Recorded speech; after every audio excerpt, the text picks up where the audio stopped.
예, 오늘은 그 11장입니다. 그 11장부터 제가 15장까지 오늘하고 다음 주 2주에 걸쳐서 살펴보려고 합니다.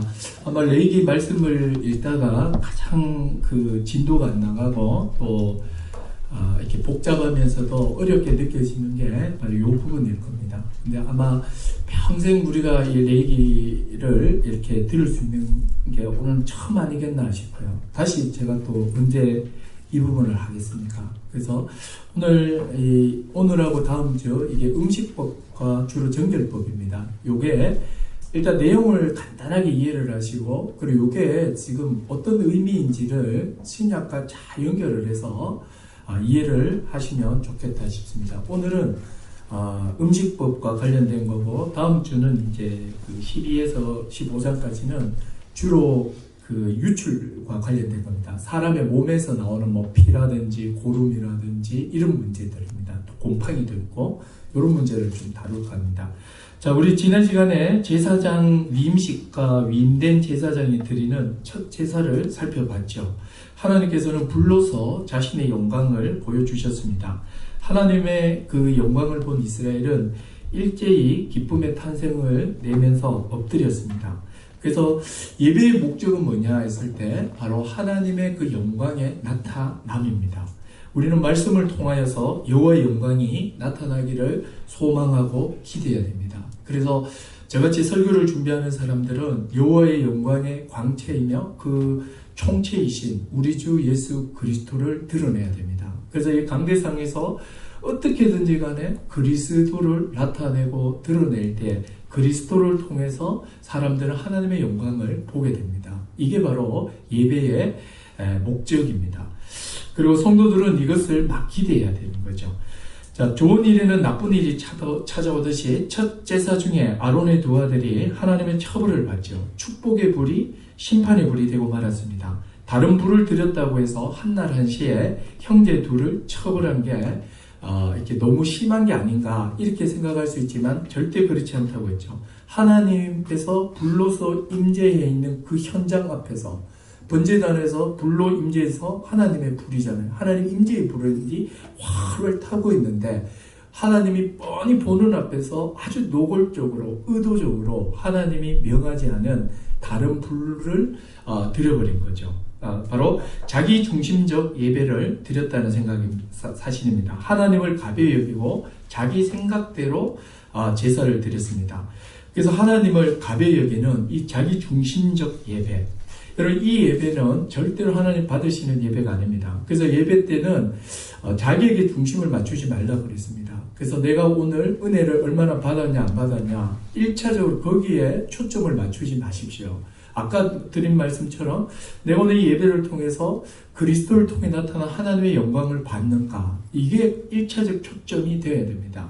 근데 여기에 대한 그 생각은 없고 청중이란 말은 쓰고 싶지 않지만 요즘 보면 이런 말 많이 쓰더라고요. 청중들이 얼마나 은혜를 받았는가, 얼마나 느꼈느냐, 깨달았느냐.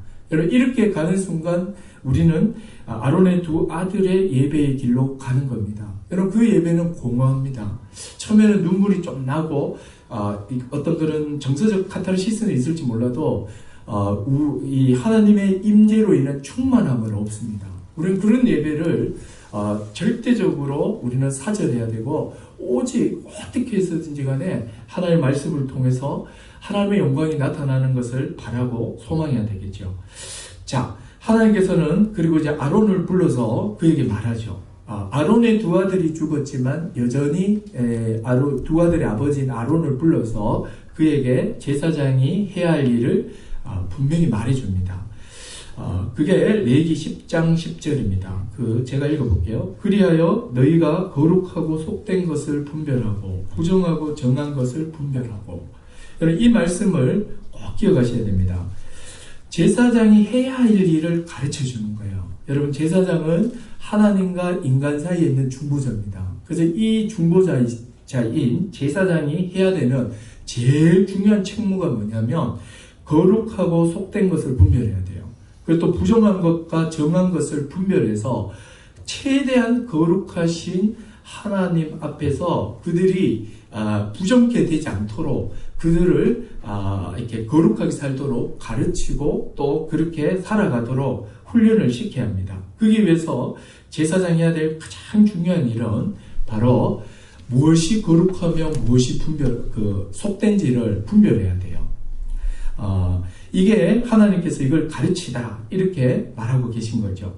자, 오늘 본문의 말씀은 바로 이 거룩한 삶과 관련된 중요한 말씀입니다. 11장에서 15장이 바로 무엇이 거룩하며 무엇이 속된지, 또 속된 것 안에는 정결한 게 있고 부정한 게 있습니다. 무엇이 정결하고 무엇이 부정한지 그걸 지금 11장에서 15장까지 다 이야기를 하는 거예요.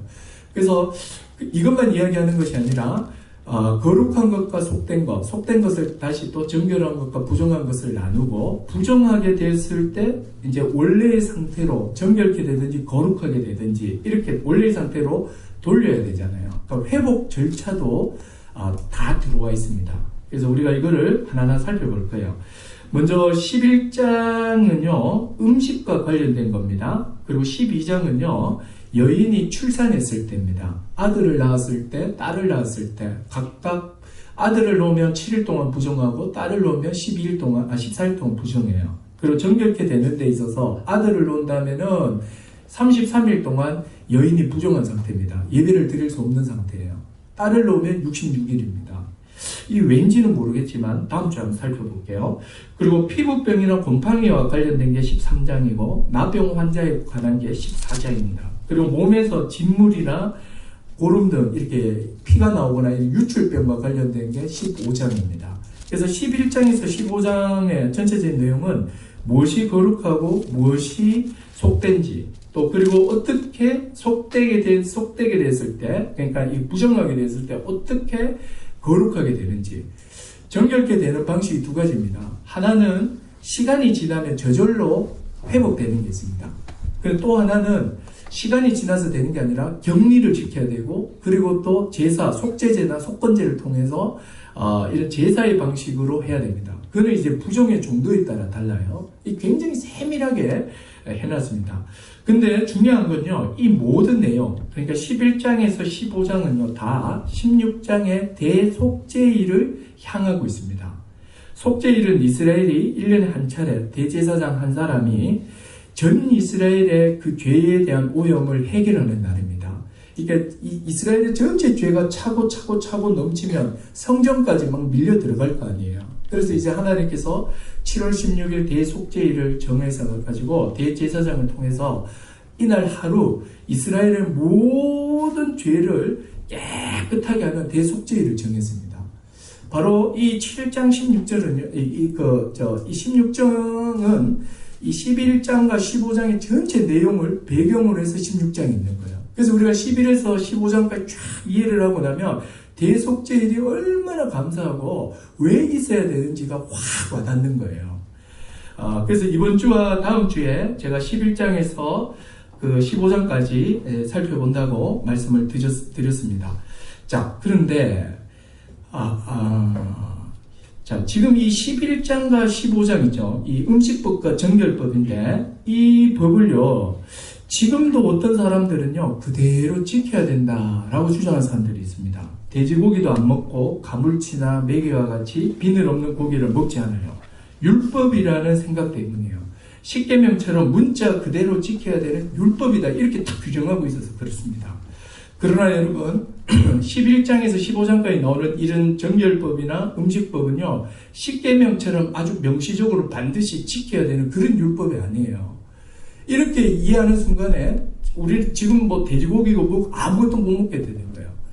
주로 이 안식교 계열의, 그 하나님의 교회도 안식교 계열의 이단들이죠, 그죠? 하나님의 교회나 이런 또 안식교 계열에 있는 많은 이단들이 문자 그대로 받아가지고 먹지를 않아요.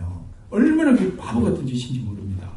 여러분, 이 레위기는 거대한 이야기 속에 주어졌어요. 특수한 상황 속에 있는 이스라엘에게 주신 말씀입니다. 특정 시기에 자기 백성인 이스라엘에게 준 거예요. 특정 시기, 구약이라는 특정 시기에 아브라함의 언약에 따라 부른 그 이스라엘 민족에게 광야 시대 때 준 말씀이 바로 이 말씀이에요.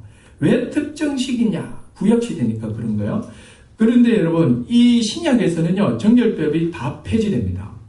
마가복음 7장 19절에서 예수님이 이렇게 딱 선언해버려요. 마가복음 7장 19절 이 한 줄 말씀 가지고요, 이 구약에 있는 모든 이 정결법과 음식법을 폐지시켜버립니다.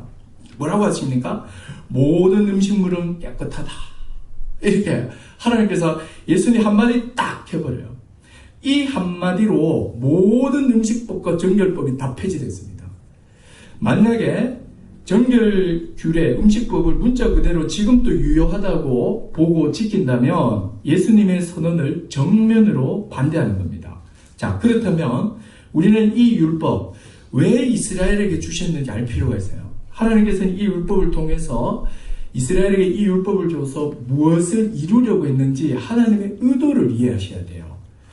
비록 11장에서 15장까지 내용은 지금 우리에게는 폐지되었지만 그 의미와 목적은 그대로 살아있습니다. 오늘 그걸 찾는 게 오늘의 설교의 아주 핵심일 겁니다. 자, 이 율법의 의미를, 이 정결법과 음식법의 의미를 알기 위해서는 우리는 두 가지를 살펴봐야 돼요. 오늘 이 두 가지를 말씀드릴 거예요. 첫 번째로는 이스라엘에게 주신 이 음식법과 정결법을 통해 하나님께서 의도하신 게 뭐냐는 거예요. 뭘 의도하셨냐는 거예요. 이걸 찾아야 돼요. 여러분, 어떤 사람들은요, 이렇게 이해를 해요. 뒤에 가서 제가 네 가지 견해를 말씀드리겠지만, 어떤 사람은, 하나님께서 이스라엘 백성의 건강, 위생을 위해서 주신 거다. 이렇게 이해를 해요.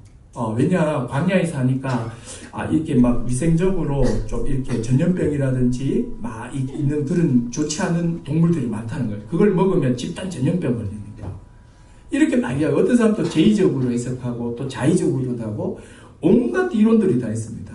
우리가 이 부분을 우리가 분명히 하셔야 돼요. 이 부분이 분명하지 않으면, 이것의 의미를 찾는 것은 불가능하고, 또, 이 의미를 이렇게 잘못 이해해버리면, 이 신약과 전혀 상관없이 이해하고 있는 게 되죠. 그리고 또 두 번째로 생각해야 될 거는, 새 언약 아래 있는 신약의 하나님 백성은 왜 이 음식법과 정결법이 폐지됐는지를 아셔야 돼요. 이 두 가지를 오늘 아시면 오늘 이 의미를 알게 됩니다. 그러니까 첫 번째로는 하나님께서 이스라엘 백성에게 주신 이 음식법과 정결법을 통해서 이루시고자 했던 의도가 뭐냐는 거예요. 왜 주셨냐는 거예요. 그리고 두 번째로는 새 언약 아래 있는 신약의 하나님의 백성인 우리에게는 이게 왜 폐지가 됐냐는 거예요. 자, 오늘 이 두 가지를 살펴보겠습니다. 자, 먼저 첫 번째를 살펴보겠는데요. 구약 이스라엘에게 준 이 의미입니다. 자, 이 내용 자체를 한번 보세요. 11장을 한번 보시기 바랍니다. 자, 11장은 어떻게 구성되어 있냐면 11장 1절에서 23절까지가 한 문단이고요. 24절부터 끝까지가 두 번째 문단입니다. 1절부터 23절까지는 세상에 있는 모든 동물들이죠. 그럼 이제 영역이 필요하죠. 이렇게 땅, 물, 하늘, 이렇게 세 가지 영역으로 나눌 수 있습니다. 그래서 이게 오늘 11장에 한번 보세요. 11장에 2절에 한번 보세요. 2절에 보니까 이스라엘 자손에게 말하이르라. 육지의 모든 생물. 그럼 육지에 있는 생물에 대한 내용 2에서 8절이고 9절에 보세요. 물에 있는 모든 것, 물과 관련된 거죠. 또 13절부터는 새 중에서 이러면서 다 하늘과 관련된 거예요. 그리고 20절에서 23절은 곤충입니다. 그래서 이렇게 지금 땅과 물과 하늘과 곤충, 이렇게 곤충이 사는 땅, 하여튼 이런 이 세 가지 어떤 영역을 구분해서 그 영역 안에 있는 동물들이 어떤 게 부정하고 어떤 것이 정한 것인지를 제시하고 있는 게 23절이에요. 23절까지예요.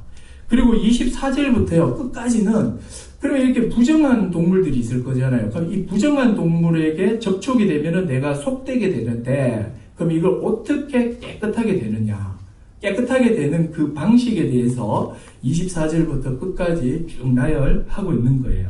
그래서 하나하나 살펴보면, 먼저 땅에 있는 짐승에 관한 목록이 1에서 8절입니다. 자, 요거는 그냥 원리만 하시면 돼요. 땅에 있는 짐승은 무엇이 정한 거냐면 두 가지만 충족돼야 돼요. 동시 충족입니다. 어느 하나라도 빠지면 부정한 거예요. 모든 땅에 있는 네 발로 기어다니는 모든 짐승들은 이 두 가지만 충족되면 돼요. 뭐겠습니까? 대세김질을 하고 굽이 갈라져 있으면 돼요. 이 두 가지가 동시에 충족되면 다 정한 동물이에요. 이거 먹어도 돼요. 대표적인 게 뭐겠습니까? 염소, 양, 또 소 이렇게 되겠죠. 근데 이제 뭐 굽은 갈라졌는데 대세김질 안 하는 대표적인 게 돼지죠. 그래서 이거는 부정해요.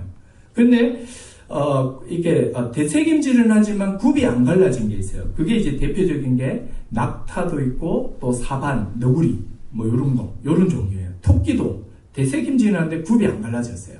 그러므로 땅에 있는 것 중에서는 먹을 수 있는 게 세 가지밖에 없어요. 지금 이 성경에 있는 거는 염소, 양, 소. 나머지는 다 먹으면 안 돼요.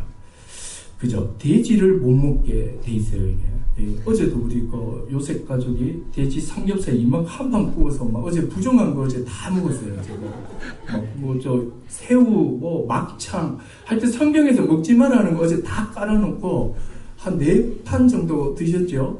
그래서 내가 보면서 이 부정한 인간들 그러면서 어제 하여튼 우리 다 부정케 됐어요. 어제 얼마나 맛있게 먹는지. 주로 부정한 게 더 맛이 좋아요. 희한해요. 자, 그리고 또 물에 사는 거에 또 두 가지 조건이 충족이 돼야 됩니다. 물에 사는 거는 두 가지가 동시에 충족인데 하나는 아가미가 있어야 되고 또 하나는 비늘이 있어야 돼요. 그죠? 거기 보시면 나오죠. 물에 움직이는 10절에 보면 9절을 보십시오. 11장 9절. 물에 있는 모든 것 중에 너희가 먹을 만한 것이 이것이니 강과 바다와 민물 바다 이런 거는 필요 없습니다. 아가미가 아니고 죄송합니다. 지느러미예요. 지느러미와 비늘이 있으면 먹을 수 있어요. 이 동시에 있어야 돼요. 어느 하나라도 없으면 부정해요. 왜 가물치나 메기가 왜 안 되느냐면 얘들은 뭐가 없어요, 지금. 비늘이 없어요. 그래서 그건 먹으면 안 된다는 거예요. 이건 부정하다. 이렇게 말하고 있습니다. 그리고 하늘에 사는 새를 보십시오. 새는요, 특별한 기준이 없어요. 한번 보십시오. 새는요, 기준이 없고 그냥 쭉 나열되고 있죠. 뭐를 먹지 말라고 합니까? 이것들은 가증한데 뭘 먹지 말라고요? 독수리, 솔개, 물수리, 말똥가리 종류, 까마귀, 타조, 타으마스. 들어보셨어요? 타으마스? 이 새의 일종인데 뭔지 모르겠어요. 갈매기, 이런 거, 올빼미, 가마우시, 부엉이, 올빼, 흰올빼미, 사다새, 너새, 황새. 목사가 힘들어요, 진짜. 이 모든 새를 또 다 알아야 돼요. 그래서 제가 이거 다 찾다가 포기했어요. 그러면 내가 몇 개 딱 찾다가 감을 잡았어요. 여러분, 어떤 새를 먹으면 안 되는지 알겠습니까? 이 새들의 모든 공통점이 하나 있어요. 뭐겠습니까? 공통점 한번 찾아보세요. 바로 육식을 하는 새들이에요. 다 고기를 먹는 새예요. 피를 흘리면서 고기 먹는 새들은 먹지 말라는 거예요. 자, 그리고 또 20절부터 23절에는 곤충이 나옵니다. 곤충은요, 날개가 있고 4발이 있는데 이 날개가 있고 4발이 있죠. 이거는 뭐예요? 새도 아니고 짐승도 아니죠. 하나님이 굉장히 분명하신 분 같아요. 일단은 날개가 있으면 날아다니든지 다리가 4개가 있으면 기어다니든지 이거는 나는 것도 아니고 기는 것도 아니고 이게 애매하죠. 이 모든 곤충은 다 부정하다 이렇게 말해요. 그렇지만 곤충 중에서도 뒤에 뛰는 다리가 있어서 이렇게 탁 이렇게 튀어 다니는 거 있죠. 메뚜기나 귀뚜라미나 요런 거는 먹어도 돼요. 요건 또 괜찮다. 요렇게 지금 이야기하고 있습니다.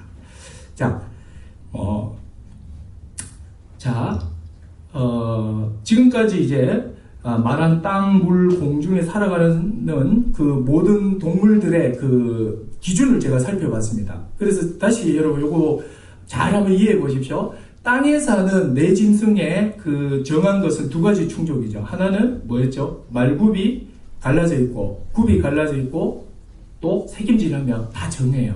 물에 사는 거는요, 지느러미가 있고 비늘이 있으면 돼요. 또 하늘에 사는 그 새들은 뭘 먹으면 안 된다고요? 고기를 먹이로 하는, 고기를 먹는 새들은 다 부정해요. 또 곤충은요, 뒷다리가 해서 뛰어다니면 다 먹을 수 있는 거예요. 나머지는 다 부정하다. 이렇게 되어 있습니다. 자, 그리고 요까지가 지금 기준들이 지금 이렇게 세운 거고, 그 다음에 24절부터 여러분 한번 보세요. 45절은요, 이런 짐승으로 인해서 부정하게 되었을 때 이제 어떻게 처리해야 되는가. 그게 24절부터 28절까지가 육지의 짐승에 대한 내용이에요. 자, 그 한번 보십시오. 24절에 이런 것은 너희를 부정하게 하나니 누구든지 이것들에, 그러니까 앞에 있었던 뭐 돼지라든지 뭐 가물치라든지 죽어있는 죽음이 있을 거 아니에요. 그 죽음을 접촉을 하게 되면 접촉한 사람은 저녁까지 부정하게 됩니다. 또 그리고 그 죽음을 옮기는 모든 사람은 옷을 빨아야 돼요. 옷을 다 빨아서 저녁까지 부정하게 된다. 뭐 이런 식으로 내용들이 쭉쭉쭉 나오고 있고, 29절을 또 한번 보세요. 29절에서 38절은 앞에서 조금 이야기하지 않았던 길에 사는 동물들을 말합니다. 주로 이제 기는 동물과 길동물이라고 나오는데, 뭐 두더지라든지 또 쥐라든지 뭐 요런 종류, 그리고 도마뱀, 또 악어, 뱀, 뭐 요런 파충류들, 요런 것들은 여러분 다 부정해요. 요런 거 건드리면 안 돼요. 요런 것들은 다 부정해서 먹으면 안 돼요. 요런 것들이 죽어 있는데 내가 밟거나 탁 건드리죠. 그러면 그 사람은 하루 동안 부정하게 된다. 이렇게 나옵니다. 그리고 그 다음에 또 뭐 도마뱀이 이렇게 가다가 이런 그릇 있잖아요. 빈 그릇에 뚝 떨어져 버리잖아요. 그럼 어떻게 해야 되냐면 이 그릇을요 깨뜨려 버려야 됩니다. 그래서 이 그릇을 못 써요. 근데 또 종자가 있죠. 종자가 있는데 종자에 떨어지면 종자는 괜찮아요. 근데 이 종자가 물을 먹고 있잖아요. 물이 축축한데 도마뱀이 떨어졌다. 그럼 이 종자는 부족해 돼버려요. 이게 하여튼 세세한 내용들이 되게 많아요. 그래서 우리가 요걸 딱 보면서 느끼는 건 뭐냐면, 그릇이라든지 이 종자라든지 요런 거는 어떻습니까? 굉장히 일상생활에 아주 밀접한 이야기들이에요. 그래서 지금 하나님께서 일상생활에서 아주 일어날 수 있는 그 세세한 경우를 다 상정해서 다 이야기를 하고 있다는 사실입니다. 뭐 제가 이제 더 보면 지금 다 유체이탈 하실 것 같아서 한 이 정도만 딱 정리하면 돼요. 여러분 처리법은 간단합니다. 여기서 이렇게 하나님께서 부정하다라고 했는 이 동물들은요, 이 부정하다 이 말이 이게 나쁘다, 또 이렇게 뭐 저주스럽다, 뭐 이런 어떤 도덕적 판단이 아닙니다. 이건 그냥 부정하다는 거예요. 하나님께서 건드리지 말라고 말씀하신 이렇게 이 부정한 것으로 그냥 그대로 이해하면 됩니다. 자, 근데 이제 중요한 거는 이제 지금부터죠. 자, 한번 보십시오. 자, 이해가 안 될 만큼 아주 복잡하고 전문적인 내용은 아니에요. 먹을 수 있는 음식과 먹을 수 없는 음식을 말하고 있어요. 먹을 수 있는 음식은 땅에는 대책임도 하고 굽도 갈라진 소, 양, 염소 정도고, 물고기는 비늘과 그 지느러미가 있어야 되니까 잉어나 붕어 정도입니다. 그리고 하늘의 새 중에는 육식을 하는 새는 다 안 돼요. 그러면은 뭐 먹을 수 있는 게 한 비둘기 정도지요. 자, 한번 보십시오. 그러면 우리가 한번 생각을 해봐야 됩니다. 사실 이게 먹을 수 있는 게 이걸로 인해서 확 제한돼 버렸어요. 엄청 제한됩니다. 이 먹을 수 있는 게 사실 별로 없어요. 우리 여기서 한 가지 아주 강한 의문이 드는 게 뭐냐면, 하나님은 도대체 어떤 기준으로 정한 것과 부정한 것을 나누고 계시냐는 거예요. 이게 아주 오래된 그 학자들 간의 논쟁이에요. 중요한 논쟁 제가 4가지만 말씀을 드리겠습니다. 이 4가지는 저는 다 채택하지 않는 거예요. 근데 제가 이걸 알려드린 이유는, 시중에 혹시라도 레위기를 풀어낼 때 이 4개 중에 하나로 이렇게 이야기를 한다면 그거에 맹점이 있다는 걸 아시라는 거예요. 그게 이제 제가 왜 4가지를 다 거부해버리겠습니까? 이게 완전한 설명이 안 되기 때문이에요. 그래서 그럼 이 4가지가 뭐냐면, 첫 번째로는 이게 자의적인 구분이라는 거예요. 하나님께서 자기 백성에게 순종의 시금석 묶으로 삼은 거죠. 이 기준은 하나님 알고 있어. 알려지진 않았어. 근데 하나님 알고 계세요. 하나님이 어떤 기준을 가지고 분류를 해놨어요. 중요한 건 뭐냐면 그 기준이 뭔지가 중요한 게 아니라 이스라엘 백성이 요 말을 듣나 안 듣나 순종을 알아보는 시금석으로 쓰기 위해서다. 이게 자의적 해석이에요. 두 번째로는 개의적인 구분입니다. 이스라엘 밖의 이방 사람들의 그 제사에서 사용된 짐승들을 부정하다고 보는 견해예요. 근데 이게 이것도 받아들일 수 없는 게, 가나안 족속도요, 양과 염소를 자기 신에게 바쳤다는 문헌들이 있어요. 그래서 이것도 이제 부정돼 버리죠. 또 세 번째로는 위생적 구분이에요. 부정한 짐승들은 질병을 감염시켜가지고 먹기에 부적합하다는 주장이에요. 현대인들이 아마 가장 선호하는 해석일 겁니다. 그런데 부정한 음식으로 간주되는 낙타고기가 아랍 사람들에게는 가장 영양가 있고 고급 고기로 사용되고 있어요. 이것도 지금 깨지는 거죠. 성경도 전체적으로 부정한 짐승이 건강에 해롭다는 식으로 말하는 어떤 암시도 없어요. 그래서 이렇게 위생학적으로 보는 것도 문제가 있어요. 그리고 네 번째로 상징적 부분입니다. 이게 조금 많이 이야기하는 것 같아요. 뭐냐면 정결한 짐승의 형태와 습관을 의로운 이스라엘 백성을, 또 부정한 짐승은 죄인을 상징한다는 거죠. 그러니까 이렇게 막 색임질을 막 하는 거는 율법에 대한 묵상을 하는 의인을 나타낸다는 거예요. 그리고 또 돼지는 더럽죠. 죄악의 추악함을 드러내기 때문에 이제 저거다는 거예요. 부정하다. 이렇게 보는 겁니다. 근데 이 견해는 오래되긴 했지만 너무 자의적이고 일관성이 없기 때문에 신빙성이 없어요. 그래서 다 부정을 합니다. 자, 그러면 이 네 가지 모두 만족할 만한 기준이 안 돼요. 그러면 자, 우리는 이걸 어떤 기준으로 하나님이 정하다, 부정하다로 나누었을까요? 저는 일단 네 가지를 거부합니다. 자, 뭐냐면 여러분 거룩함을 지금 요구하고 있습니다. 자, 45절을 한번 보세요. 45절에 같이 한번 읽어볼게요. 11장 45절입니다. 시작. 나는 너희의 하나님이 되려고 너희를 애굽 땅에서 인도하여 낸 여호와다. 내가 거룩하기 때문에 너희도 거룩할지니. 그리고 44절에 한번 보세요. 나는 여호와 너희 하나님이라. 내가 거룩하니 너희도 몸을 구별하여 거룩하게 하고 땅에 기는 짐승으로 말미암아 스스로 더럽히지 마라. 왜 여러분 이 구분을 해야 됩니까? 바로 하나님이 거룩하기 때문에 하나님을 언약관계에 있는 그 백성도 거룩해야 합니다. 그래서 거룩하기 위해서 이것을 지금 구분하고 있다는 사실입니다. 그럼 여러분 거룩함이라는 게 뭡니까? 거룩함이란 기본적으로 온전한 상태를 말합니다. 온전함과 정상적인 상태예요. 이렇게 본다면 거룩함과 정결함의 전제는요, 바로 온전함과 정상적 상태로 이해할 수 있습니다. 자, 11장은요, 이 동물계를 세 영역으로 나눴죠. 땅과 물과, 제가 이렇게 다 공부해본 견해로서는 이 견해가 가장 합리적이에요. 그래서 제가 지금 아주 자신감 있게 말씀드리는 거예요. 보십시오. 땅과 하늘과 바다가 있죠. 각 영역에는 그 영역에 맞는 표준적인 운동 방식이 있습니다. 하늘에서 움직이기 위해서는 표준적인 가장 이상적인 운동 방식이 있죠. 그게 뭐겠습니까? 날개가 있어야 돼요. 그죠? 또 땅은요. 땅은 뛰어다녀야 돼요. 가장 잘 뛰어다니기 위해서는요. 굽이 갈라져야 돼요. 그래서 굽이 갈라진 건 돼지 말고는 다 빨리 달립니다. 또 물은 어떻습니까? 물에서는 헤엄을 잘 치고 다녀야 돼요. 그래서 헤엄을 잘 치기 위해서는 비늘이라든지 이런 지느러미가 있어야 그런 뭐 위치라든지 뭐 이런 뭐 이렇게 속도라든지 여러 가지를 해낼 수 있는 거죠.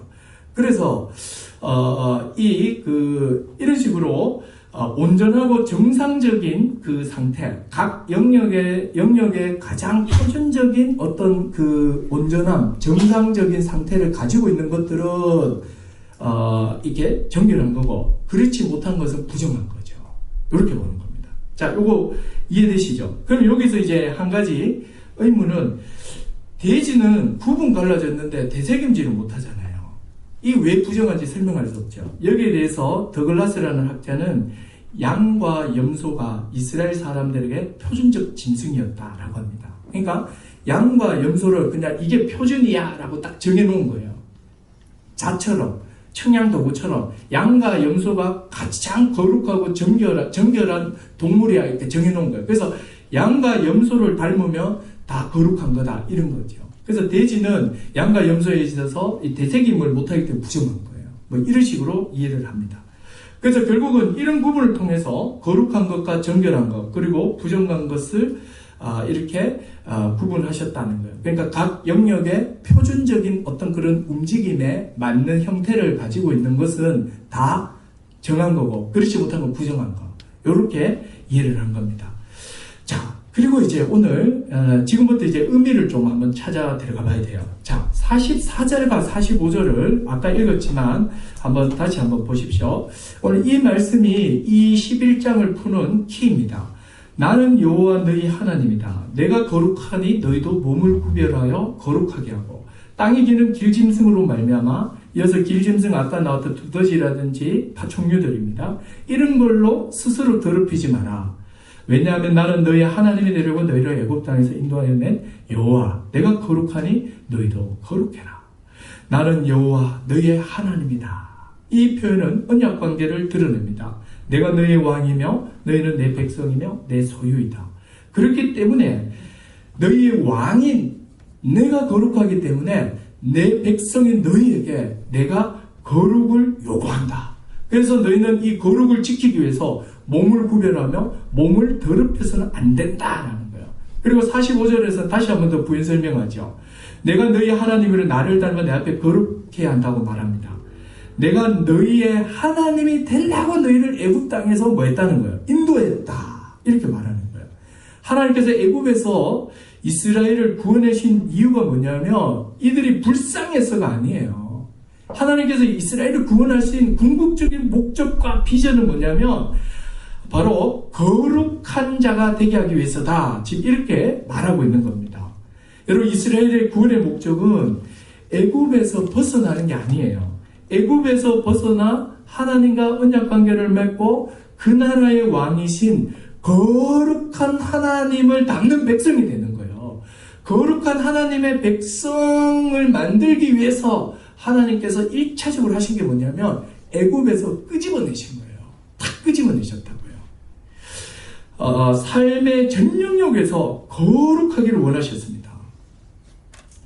항상 하나님 앞에서 거룩을 유지하며 살아가는 거죠. 여러분 왜 음식법을 주셨습니까? 여러분 음식법을 왜 주셨을까요? 한번 생각해 보십시오. 음식은요 우리 인간이 가장 일상생활에서 이렇게 많이 접하는 거죠. 하루에 3번, 많은 사람은 5, 6번 항상 음식입니다. 오늘 하루도 우리가 아침을 먹었죠. 점심 먹죠. 저녁 먹죠. 여러분 음식은 우리 일상에서 빼놓을 수가 없어요. 음식을 딱 빼는 순간 우리는 하는 게 거의 없어질 겁니다. 대부분 다 음식을 준비하고 차리고 먹고 정리해내고 또 누굴 만나도 또 먹고 마시고 다 음식과 연관되어 있어요. 근데 일상생활과 가장 밀접한 이 음식법을 탁 건드셨다는 거죠.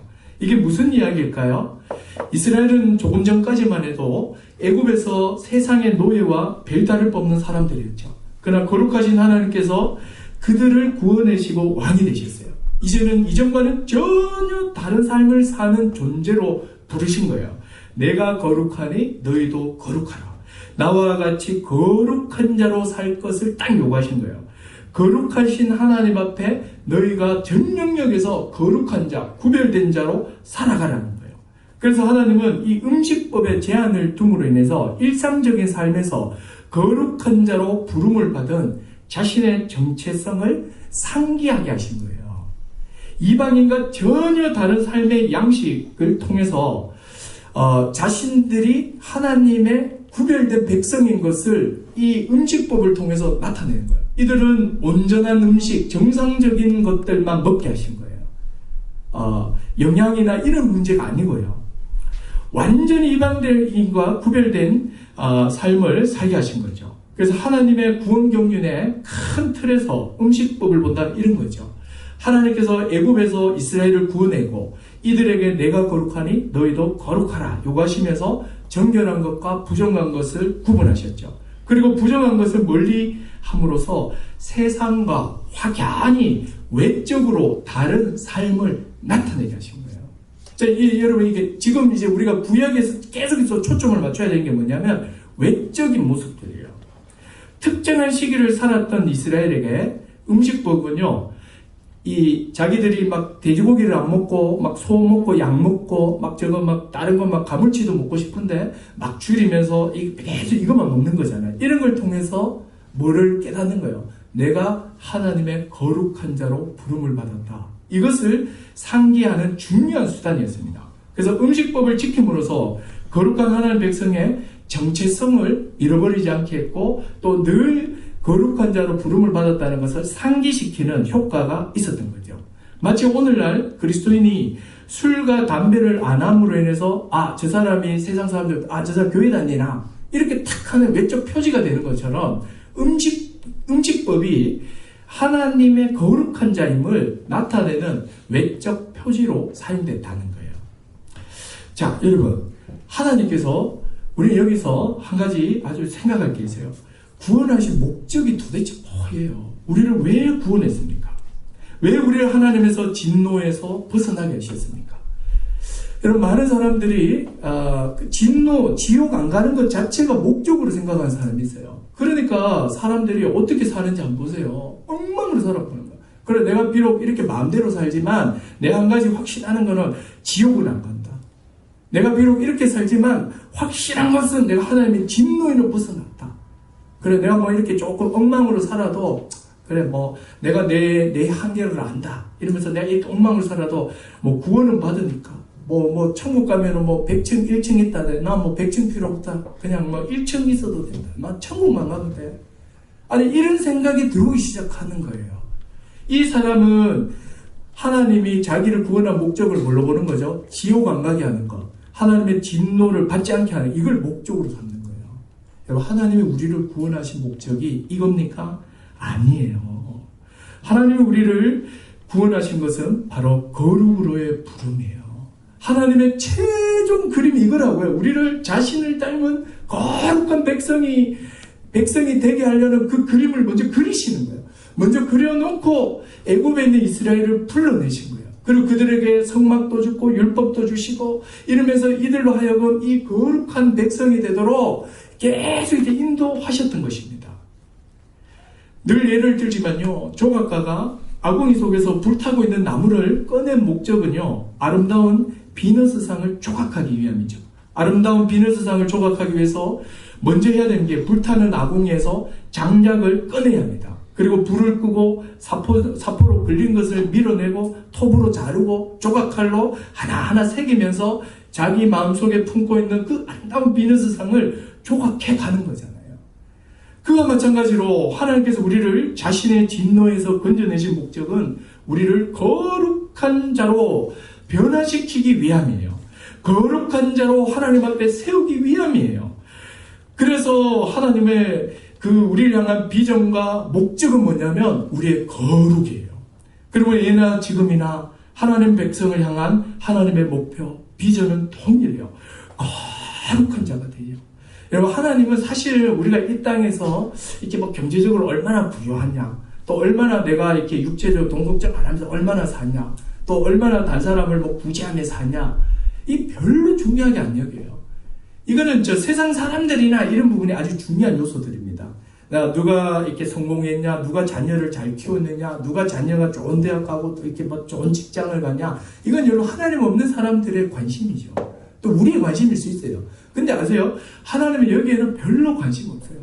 우리가 기도하지 말아야 될 것 중에 하나는 이거예요. 내가 어떤 직장 갈까요? 하나님은 전혀 관심이 없어요. 그냥 아무 때나 가시면 돼요. 실력에 맞게 주의를 지킬 수 있는 그냥 아무 때나 가시면 돼요. 가고 하나님의 관심은 뭐죠? 거룩을 이루는 거예요. 좋은 직장, 나쁜 직장 없어요. 좋은 직장이지 나쁜 직장이 거기 가서 거룩한 삶을 살아내느냐 내지 않느냐 여기에 있는 거예요. 좋은 직장이라고 갔는데 거룩한 삶을 실패하고 있다. 나쁜 직장이에요. 아니, 자기 뭐 복을 받았다고 생각했는데 근데 그 복이, 경제적인 그 복이 거룩의 삶을 망치고 있다. 그 저주예요. 그래서 여러분, 우리가 하나님의 우리를 향한 하나님의 그 비전, 목적을 생각하셔야 돼요. 하나님의 온통 관심은 자신을 닮은 거룩한 자가 되어가는 거예요. 이게 하나님의 온통 관심이야. 그렇기 때문에 구약에서는 이런 음식법, 외적 표지를 통해서 너희가 저 애굽 사람들이나 다른 이방 사람들과 다르다는 것을 음식법을 통해서 막 상기시키고 인지시키고 이렇게 했던 것이지요. 그런데 여러분, 예수님께서 십자가에 죽으시고 부활하시고 성령이 오심으로 이제 더 이상 음식법은 필요치 않게 됐어요. 음식법이 완전히 무너져 버립니다. 왜 그럴까요? 우리 두 번째로 넘어갑니다. 지금 마가복음 7장 14절에서 23절입니다. 오늘 여러분 이 거룩과 관련해서는 오늘 이 본문은 여러분들이 완전히 이해하고 계셔야 돼요. 지금 마가복음 7장 14절부터 23절까지입니다. 자, 보십시오. 이 본문이 음식법과 아주 깊이 연관되어 있는 그 말씀입니다. 자, 7장 14절 23절까지 한번 보도록 하겠습니다. 우리 한번 교도할게요. 조금 빠르게 교도하도록 하겠습니다. 제가 먼저 읽을게요. 7장 14절 무리를 다시 불러 이르시되 너희는 다 내 말을 듣고 깨달으라.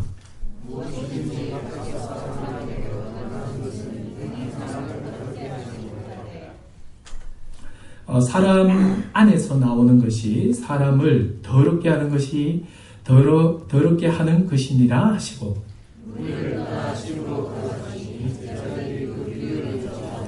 예수께서 이르시되 너희도 이렇게 깨달음이 없느냐 무엇이든지 밖에서 들어가는 것이 능히 사람을 더럽게 하지 못함을 알지 못하느냐.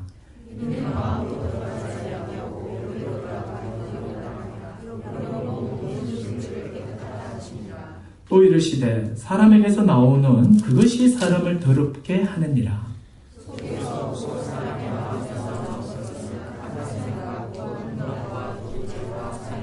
가늠과 탐욕과 악독과 속임과 음탕과 질투와 비방과 교만과 우매함이니 이 모든 악한 것이 다 속에서 나와서 사람을 어떻게 한다고요? 더럽게 합니다. 이게 지금 정결 논쟁이에요. 이스라엘 예수님의 제자들이 손을 씻지 않고 음식을 먹은 거예요. 그러면 이 자기도 바리새인들 생각에 이 손으로 자기도 모르게 막 부정하다고 하는 그 사체를 막 할 수 있고 또 사체가 지나가는 이런 강대상이나 이런 걸 다 건드릴 수 있잖아요. 그럼 손이 부정케 되잖아요. 그래서 이걸 항상 손을 씻고 음식을 먹는 전통이 만들어졌어요. 근데 이제 제자들은 아무 생각 없이 손도 안 씻고 음식을 먹는 거예요. 그러니까 왜 자기들은 왜 손을 안 씻습니까? 바리새인들은 시장 있죠. 시장에 갔다 오면 온갖 이방인들과 온갖 죄인들이 다 있잖아요. 그러면 이제 옷에 다 접촉하다 보니까 어떻게 됩니까? 온몸이 다 더럽혀진다 생각하고 몸을 깨끗이 목욕하고 음식을 먹었어요. 이 정도로 이 사람들은 이런 외적인 것을 통해서 부정과 정결 의식이 철저했습니다. 예수님이 이 문제를 딱 제기하니까 사람들을 다 불러 모으시는 거예요. 다 불러 모아서 14절에 말하는 거죠. 너희는 내 말 잘 듣고 깨달아라.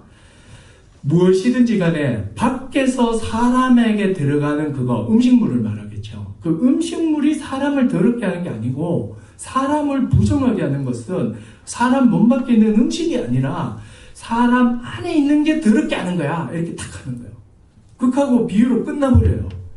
무리들을 다 떠나 집으로 돌아간 다음에 이제 제자들이 계속 이 비유가 궁금한 거죠. 너무 궁금해가지고 예수님께 묻습니다. 예수님 아까 무리들한테 하신 말씀 무슨 뜻입니까? 이러니까 이제 예수님께서 풀어 설명하시는 게 18절부터 23절까지죠. 너희는 이렇게 깨달음이 없느냐. 이게 아주 성경에 있는 아주 점잖은 표현이죠. 이 등신들아. 이 바보야, 이 바보야. 우리는 이게 탁 보면 깨닫잖아요. 근데 이게 수천 년 동안 정결의식에 찌들려 있는 사람들은 이 못 깨달아요. 절대 못 깨달아요. 그러니까 뭐라 그럽니까? 무엇이든지 밖에 들어가는 것이 사람을 더럽게 한다는 거 모르겠냐? 야, 음식물은 마음을 통과하지 않지 않냐? 소화기관을 통해서 다 배설해버린다. 그런데 그렇기 때문에 모든 음식물은 사실 다 깨끗한 거야. 이러면서 한마디 탁 던지는 거예요. 그래서 여러분, 요거를 꼭 기억하십시오. 7장 19절. 모든 음식물은 깨끗하다. 주님이 선언해버린 거예요. 그래서 안식교 성도들 만나면 이야기해 주세요. 모든 음식물을 깨끗하다. 모든 음식물은 깨끗하다. 이렇게 던져주세요. 자, 그런데 보십시오. 20절에 사람의 마음에서 나오는 것이 사람을 더럽게 한다는 거예요. 속에서 사람의 마음에서 뭐가 나옵니까? 악한 생각 뭐 이런 것들이 쭉쭉 나온다고 하면서 나열을 쭉 하죠. 그리고 이제 23절에 이 모든 악한 것이 사람의 마음에서 나와서 사람을 더럽힌다. 이렇게 말하는 거예요. 자, 여러분 이 본문이 왜 이렇게 중요하냐면 이게 이제 계시의 진전이며 계시의 어떤 진전된 어떤 계시의 내용이라 할 수 있는 거예요. 이스라엘 사람들은 외적인 어떤 표지를 통해서 사실은 음식 자체가 우리를 거룩하게 한다라고 하나님이 말씀하신 건 아니죠. 이런 음식을 먹지 않음으로 인해서 너희가 거룩한 자로 부름을 받았다는 것을 상기시키고 인지하면서 하나님 앞에서 죄를 멀리하며 살아가라. 이걸 가르치기 위해서 음식물을 사용한 거예요. 근데 시간이 흐르면서 사람들은 외적인 어떤 것들이, 부정한 것들이 자신을 진짜 더럽힌다고 생각하는 거예요. 근데 예수님이 이 문제를 지금 어디로 끌고 옵니까? 거룩의 문제는 외적인 것이 아니라 거룩의 문제는 무슨 문제로 끌고 가는 거죠? 내적 마음과 관련된 거다. 이러면서 이걸로 탁 끌고 들어오시는 거예요. 그러면서 이제 신약에 살아가는 우리에게 아주 놀라운 일이 벌어지는 겁니다. 자, 여러분. 신약에서는 음식법이 분명히 폐지가 됐습니다. 이제 우리는 음식을 통해서 거룩의 문제를 다루지 않아요. 바리새인들은 뭐 이런 걸로 다루었지만 이제 우리는 그걸로 다루지 않죠. 우리는 뭘로 다루냐면 사람의 마음을 다뤄요. 부정한 음식을 먹는다 해도 사람의 마음이 새롭게 되고 마음이 이렇게 재창조되지 않으면 그 사람은 계속해서 더럽혀져 있어요. 그래서 이 마음을 지금 다루기 시작하는 겁니다. 여러분, 사람의 속, 사람의 마음이 무엇이 나온다고 했죠? 21절에 봐요. 악한 생각, 음란, 도둑질, 살인, 간음, 탐욕, 악독, 속임. 이 모든 게 사람의 마음이에요. 거룩은 사람의 마음의 문제임을 예수님이 꽉 집어버린 거예요. 여러분, 이걸 붙드셔야 돼요. 이걸 붙들어야 돼요. 마음에 새롭게 되지 않고서는 절대로 거룩하게 살 수 없습니다. 하나님께서는 자기 백성에게 마음에까지 새롭도록 원합니다. 마음이 깨끗해야 되며 마음이 선해야 돼요. 자기 마음에 대해서 자신은 깨끗하다. 나는 그래도 뭐 괜찮다. 혹시 이렇게 생각하는 사람 있을 줄 아는데요. 예레미야 17장 9절에 보면 이렇게 나와요. 만물보다 거짓되고 심히 부패한 것이 마음이다. 누가 이를 알리요? 모든 만물보다 거짓되고 심히 썩은 것이 사람의 마음이에요. 근데 사람은 자기 마음이 그렇게 썩어 있다는 걸 잘 모른다고 말해요. 그러나 예수님의 그 신적 통찰력으로 인간을 딱 봤을 때 오수간의 악취보다 더 썩은 냄새를 풍기는 게 사람의 마음이에요. 지독하게 이기적이며 지독하게 탐욕적이에요. 아무도 자기 마음이 이런 줄을 알지 못한다고 성경은 말하죠. 그러나 성경은 말해요. 분명히 말해요. 만물보다 거짓되고 심히 썩은 것이 사람의 마음이다. 이렇게 말하죠. 그래서 여러분, 자기가 마음이 그래도 내가 뭐가 그렇게 이렇게 나쁘단 말이야. 내가 뭐가 그렇게 악하단 말이야. 이렇게 생각하는 사람이 있다면 성경의 이 진단을 받아들이십시오. 단지 이 마음이요, 어떤 상황에 대해서 안 튀어나올 뿐이에요. 우리는 다 악마로 태어난다니까요. 다 악마예요. 근데 우리는 다 무난하게 사니까 그 악함이 안 튀어나오는 상황을 안 만나서 그럴 뿐이에요. 제가 한 번씩 말씀드리죠. 우리 인간의 평소 상태는요, 구정물 통하고 똑같다고요. 싱크대가 없는 옛날에는, 저도 그 기억이 있어요. 촌집에 그 부엌에 그 정제라고 했죠. 그 정제 가면은 부뚜막 있고 이렇게 막 불 떼고 이렇게 했었는데, 거기는 뭐 싱크대가 없잖아요. 그럼 구정물 통을 이렇게 하나 놔둡니다. 그러니까 평소에 놔두면은 위에 물은 맑았고 밑에는 보면 뭐 콩나물 대가리부터 시작해서 뭐 이게 뭐 이렇게 제가 밥 먹기 앞두고 더 묘사 안 할게요. 온갖 더러운 음식물이 가라앉아 있어요. 근데 이놈의 구정물을 보통 이제 소주 끓일 때 주거나 소한테 부어주니까 그냥 주면 안 되니까 막대기를 한번 휘저어가 부어줍니다. 이거 한번 확 휘저으면은요, 밑에 깔아앉아 있던 콩나물 대가리부터 고춧가루, 밥알, 온 음식물이 뒤엉겨가 팍 올라와요. 아무 일 없을 때 사람의 마음이 깨끗한 것 같지만 어떤 사건에 연루가 되어서 다툼이 생긴다든지 마음의 상처를 받게 되면 분노, 보복심, 미움, 온통 더러운 마음이 딱 올라옵니다. 깜짝 놀라요. 내한테 이런 마음이 있었단 말이야. 이럴 정도로. 자신의 진짜 마음을 알고 싶다면요, 가장 친한 사람과 있을 때 나오는 마음이 진짜 마음이에요. 가장 친한 사람, 가장 편한 사람과 있을 때 나오는 거. 주로 부모님이 편하잖아요. 엄마나 아버지 앞에 있을 때. 그때 나오는 마음. 그리고 또 하나, 혼자 있을 때 올라오는 마음이죠. 아무도 없이 고요할 때, 자기 혼자 이렇게 있을 때 마음에서 스물스물 올라오는 마음이죠. 그게 진짜 자기 마음이라니까요.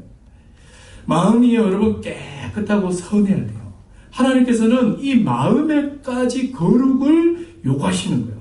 내가 거룩하니 너희도 거룩하라. 마음까지 거룩하기를 요구하시는 거예요.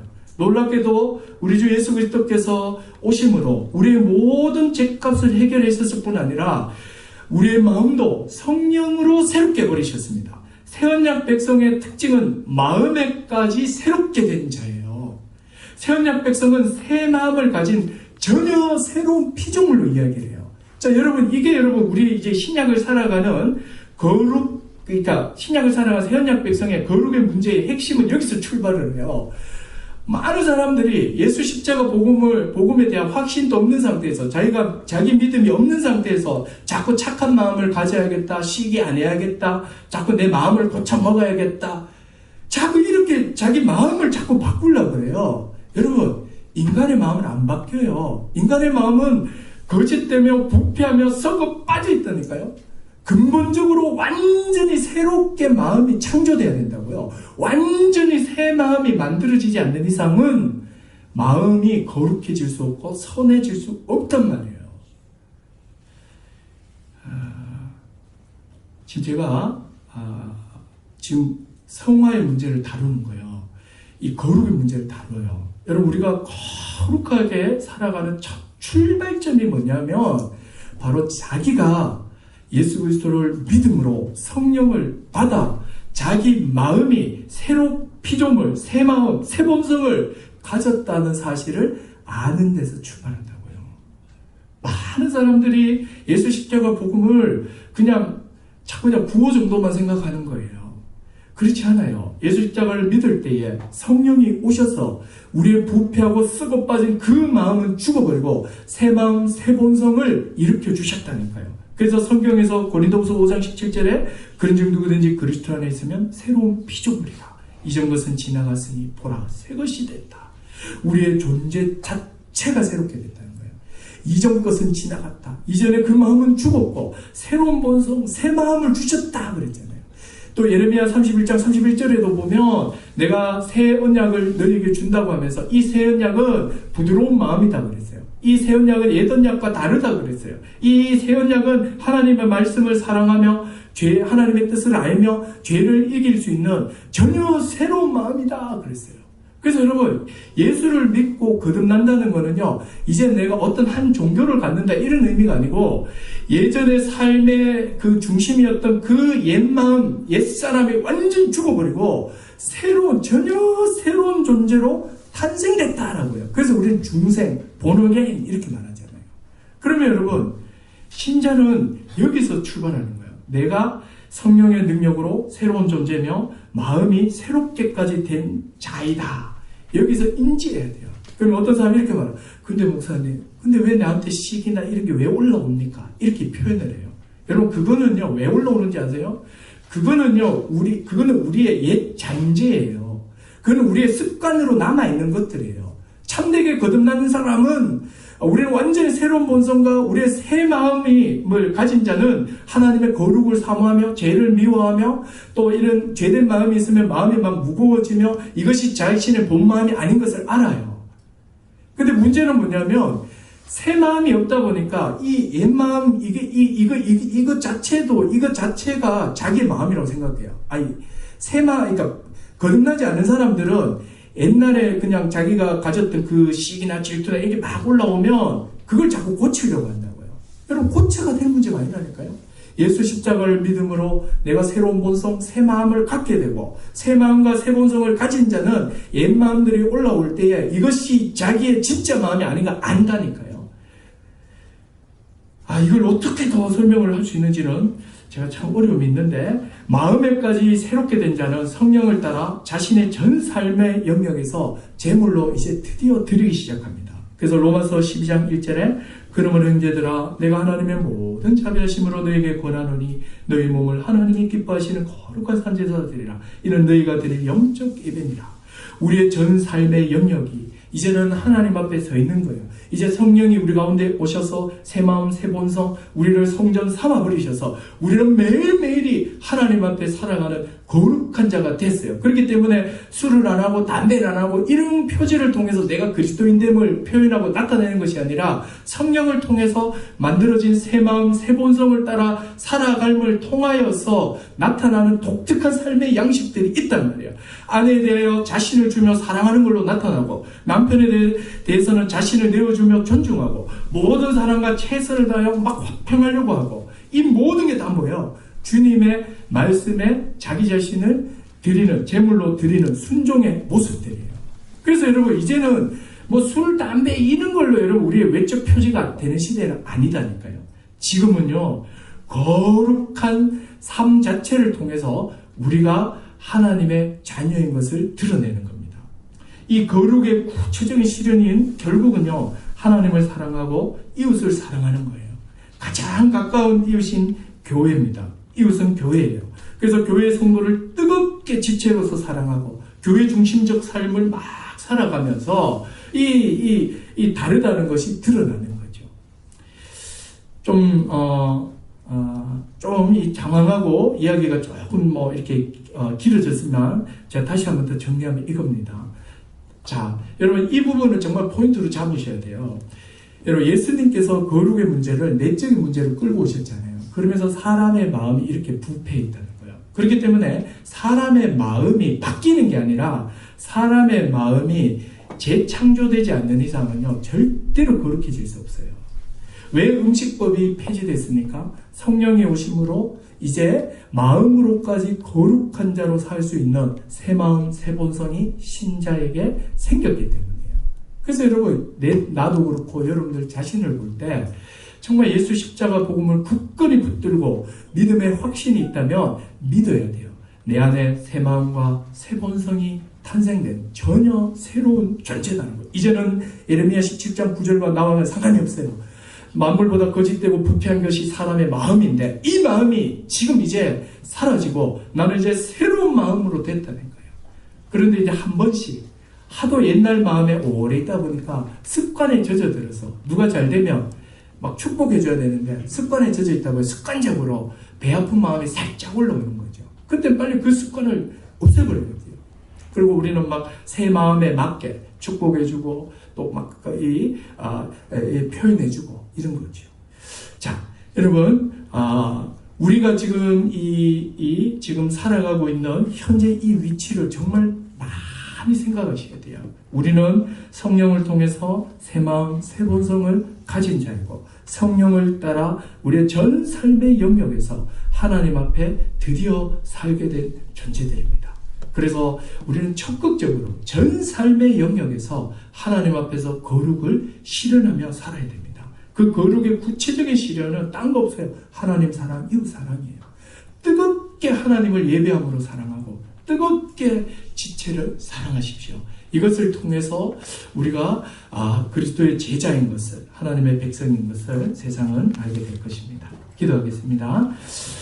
이 시간에 우리 같이 한번 기도하도록 하겠습니다. 여러분, 하나님께서 우리를 구원하신 것은 지옥 안 가게 하려고, 하나님의 그 진노를 안 받게 하려고, 이거 사실이지만 이게 목적이 아니에요.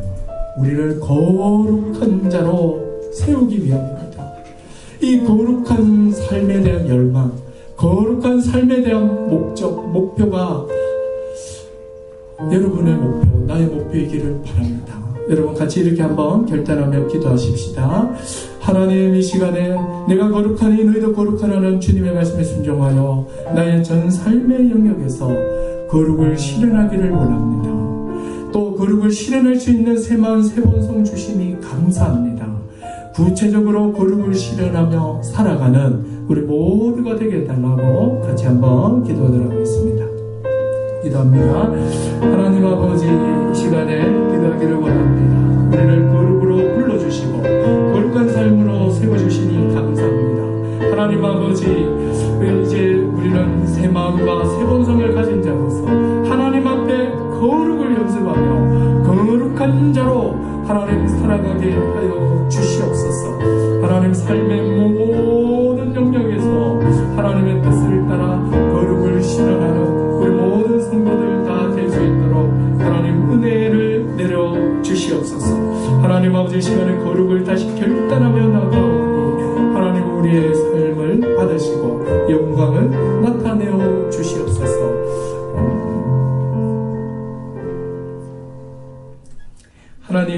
감사합니다. 우리를 거룩으로 불러주시고 거룩하게 살 수 있는 새 마음 새 본성을 창조해 주시니 감사합니다. 이제 우리가 새 마음 새 본성을 가진 자로서 모든 삶의 영역에서 하나님 앞에서 거룩으로 살아가게 하여 주시옵소서. 예수님의 이름으로 기도드렸습니다. 아멘. 이 시간에 주께와 엎드려 찬양하며 봉헌하도록 하겠습니다.